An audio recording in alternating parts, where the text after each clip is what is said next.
Ako yung si Engineer Domingo, Jerry Domingo, okay? Electromechanical Facilities Engineer ako dito.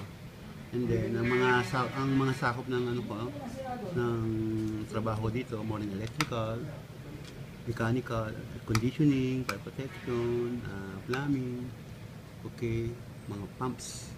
Okay, ako lang maintain lahat yan. Anong pumps po? Mga water pumps, fire pumps, okay. Meron po ba kayong mga mechanical na nagagamit po ng pang-restore or pang-preserve po ng mga artifacts? Meron akong idea pero hindi ako involved doon eh. Gumagamit sila doon yung mga kagaya ng mga polisher, pampalinis. Marine cleaning din naman sila sa mga artifacts eh.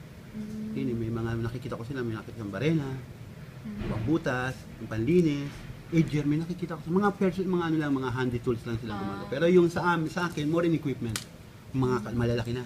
Mga hydraulics po.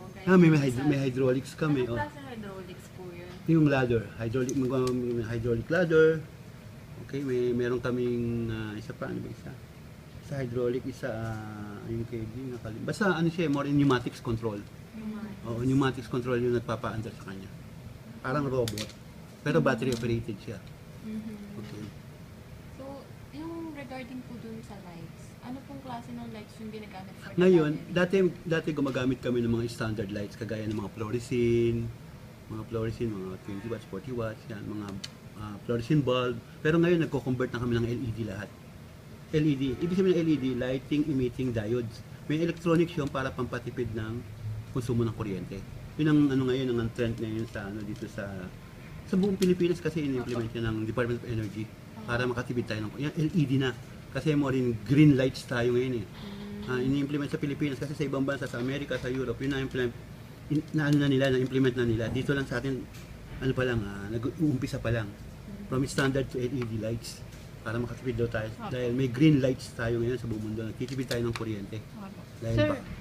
Sir, paano po yung sino po yung nag-decide sa inyo kung anong klaseng ilaw po ilalagay sa isang room? Sa isang room? Kasi po, depende po, di ba? Sa gallery, ang nagdi-decide yung minsan curator, minsan yung director. Sila Pero nagdi-decide. hindi po ba yun parang classified po yung lights na parang for protection na rin po dun sa painting? Yes. Klase, na rin yun, design yung mga LED na pinapalitan nila. Na talaga doon, suited na doon sa mga paintings na hindi siya maapektuhan. Sinasabi na lang po sa inyo kung yes, anong klase sinasabi. ilalagay. Kasi sa exhibition, For example po, kaya anong klase pong lights yun? minsan mga truck light, more in LED na lahat. Sige po sir, example po natin sa Spolarium. Ano pong klaseng ilaw po yung ginagamit yun? Karamihan sa Spolarium, truck light, saka spotlight. Pero more LED lahat yun, LED design. Mabababa lang wattage yun para hindi maapektuhan yung painting. Hindi siya ma-discolor, hindi siya mabutas, hindi siya masira, whatever na. Yun talaga ang inaano. May designated na number ng ilaw po kaya kayo per painting? Yes, meron. Kasi depende sa laki, sa size. Kasi yung Spolarium napakalaki yun eh. Sige sir, example po natin. Ilang ilaw po yan? Ang nakatutok doon, dalawa. Dalawang malaki. Tapos may backup na mga ceiling spotlight. Lahat yung LED. Yung pinaka-background niya. Pero yung talaga naging spotlight, yung maano sa kanya yung dalawa na yun, yun ang pinaka-focus yung dalawa. Pero maliliit lang yun eh. Maliliit ang wattage yun. Siguro, nakita ko na mga 50 watts lang yun eh. Pero mahal yun eh. Maabot ng mamahaling ilaw yun. Para po hindi lang ma-affect yung yes. paint. Sir, sa ano po? Kasi po 'di ba may effect po yung humidity dun sa loob ng room. Gaano po kunyari, di ba yung mga aircon po doon? May certain temperature po ba? Meron kaming certain temperature na kinokontrol doon. Kasi saan po siya nakadepende po? depende siya sa room.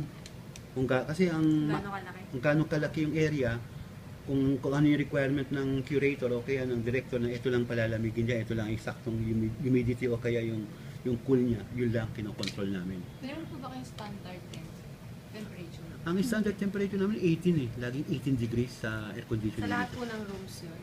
Sa lahat ng rooms kasi Museum po mismo sa mga gallery? yes, kasi ang kinakabit namin diyan more in commercial air conditioning, yung mga split type lang. Ceiling cassette, hindi yung sa kabila naman meron din centralized. Pero doon nako-control. Bumababa pa doon hanggang 15 to 14 degrees Celsius. Dito hanggang 18 lang. Kasi depende rin sa exhibit mo. At dito karamihan painting kasi doon may artifacts doon eh. May artifacts doon, ano pa ba iba naka-exhibit? May mga bangka doon, kailangan talaga may certain temperature na mini-maintain doon eh. May mga damit po. Oo, may mga damit na hindi siya magkakaroon ng hamog sa Tagalog, di ba? Yung hamog, yung moisture, hindi siya, kailangan yung relative humidity niya, saktong-sakto lang. Doon sa kabila, dito hindi. Kasi painting lang, talagang standard 18 Hawak degrees. niyo rin po ba yung sa kabila? Sa kabila, iba yung nag-handle, kasi iba-ibang, ano kami, iba nag-handle doon si Mr. Cercado. Pero mas maganda kung pupuntahan nyo rin siya dahil sa facilities din siya, sa exhibition, mas maganda. Kasi yun, centralized air conditioning yun eh.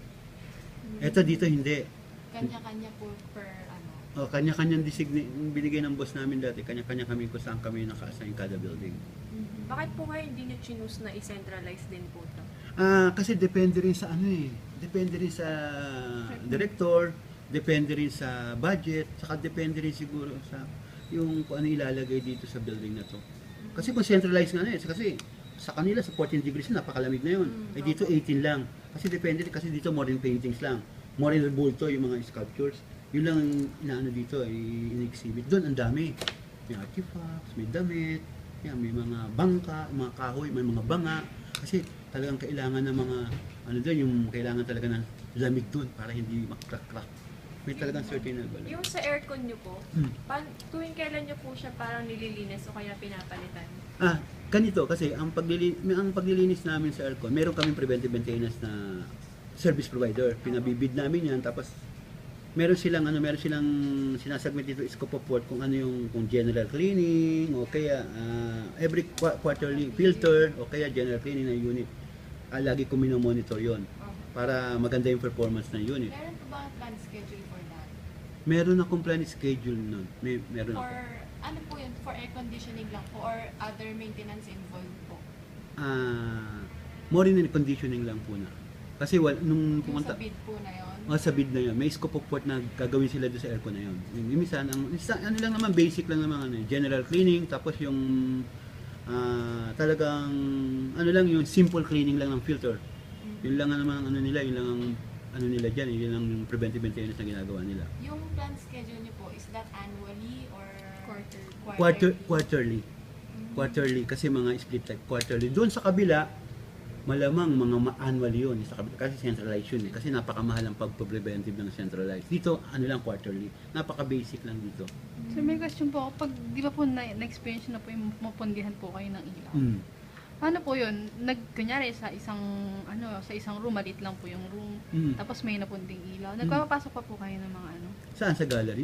Opo. Paano nyo po, parang paano nyo? immediate response? Hindi, kasi meron po ba? kaming schedule. Every Monday, pinapalitan namin ng mga punding ilaw sa gallery saka sa common area ng gallery. Kagaya ng hallway, kagaya ng mga corridor, kagaya ng mga lobby, pinapalitan namin yan every Monday. Pero araw-araw, daily kami nagmo-monitor ng mga busted lamping. Binibilang namin yan through guard. Tapos inire-report dito sa amin. Tapos papa-implement ko by electrician. Paano nyo po siniset yung guard sa bawat lugar? Hindi, may mga... Sa bawat may room mga po may guard may talaga? certain guards kada gallery. May mga area sila. Ganon din sa janitorial, may mga area sila. Sa housekeeping naman. May mga area sa guard, ganon din. Mayroong kada isang gallery may guard. Tapos sakop niya rin yung hallway na yun kung saan yung katapat ng gallery na yun. Lobby, hallway, corridor, okay, mga ano pa ba ibang ano dyan? Basta lahat ng common areas. Isang room lang gallery. Meron Ang dami nyo pong guard. So dami namin guard, pero kasi yun ang gusto ng director eh. Yun ang gusto kasi hindi namin maiwasan sa viewer na pag pumasok yung public viewer, minsan may mga batang kasama sila.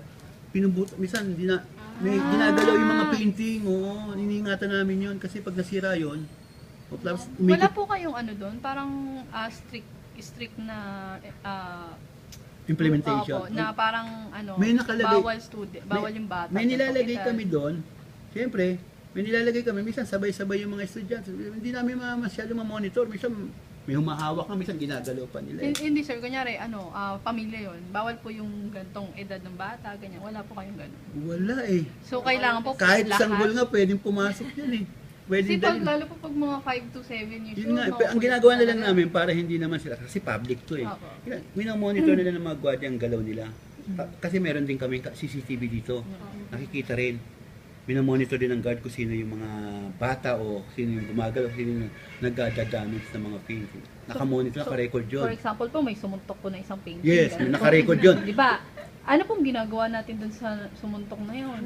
Pinaimbestigahan po na, tatanungin bakit ginanon, tapos titignan kung sino yung companion, tapos imbestigahan lang siya in simple way na magkaroon siya ng ano. Hindi naman siya masyadong bibigyan, pero pag malaki na damage, siguro magdadaan na siya sa director's office. Kasi Wala naman po rules and regulation na parang penalty for Opo. ganito. Para mas meron strict po siya. meron sila sa security committee, meron sila mga ganong batas na papa-implement para parusahan 'yon. Na-implement naman po ba ng... O na-implement na-implement naman nila lagi. Kasi iniingatan talaga namin yan, pinipreserve namin, kinoconserve namin yan dapat talaga implement namin yung batas na yon. So, kunyari, ako po may ballpen po ako, tapos sira ulo po ako. Sulatan ko lang yung painting. Pagka nakita ka CCTV tapos ang guard, sigurado under investigation. Paano po pag di po ako nakita ang gaganyan? Yun nga ang mahirap. Pag hindi nakita, siyempre, libre. Pero pag nakita ka naman, malalagay ka sa mapaparusahan ka. Kung anong bibigay sa yung penalty. Siyempre, public yan Sir, property yan Sir, yung building po natin, di ba po, syempre, pinipintahan po natin ito kasi di ba naluluma din po yung building. Naluluma. Ano po, mga ilang taon po siguro bago mga pinaka-maximum,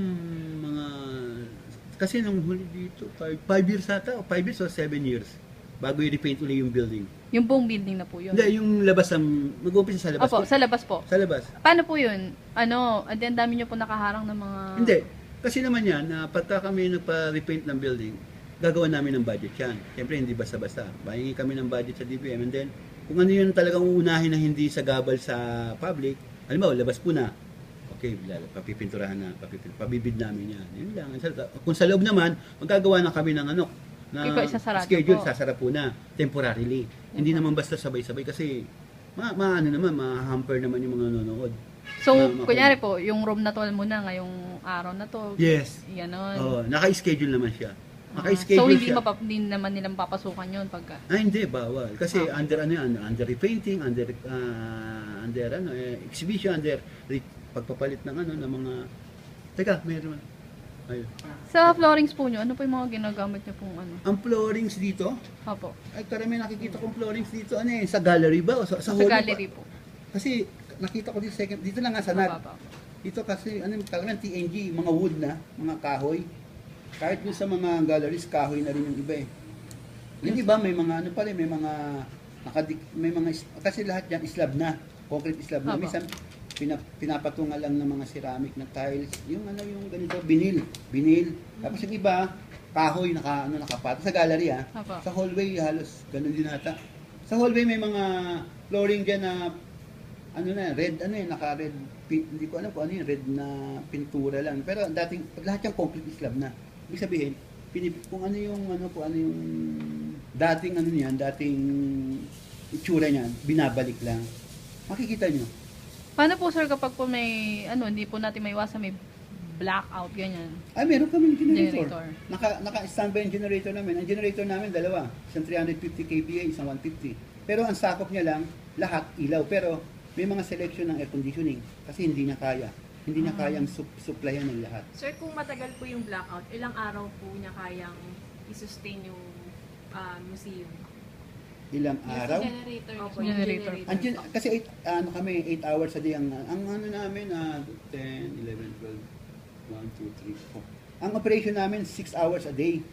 Okay? Masusustain ng dalawang niya siguro depende pa. Mga 5 days, isang linggo. Mauubos yung crudo. Pero sa 6 days na operation lang yun kasi araw-araw kami, 7 days ata, 7 hours pala. 7 hours ang namin operation namin dito sa gallery. Mga 1 week. 7 days kami. Pag po ba nagkaroon ng blackout, matic po yun agad-agad? Matic. Naka-ATS kami, matic yun. Pwede din i-manual. Automatic yun. Pagka ng brownout, mga 5 minutes, pipitik na yung namin, automatic transfer switch. Tsk! Kakaroon ng kuryente yan. Buong building. Pati gallery, hallway, lahat. Pati offices. Naka-automatic na siya.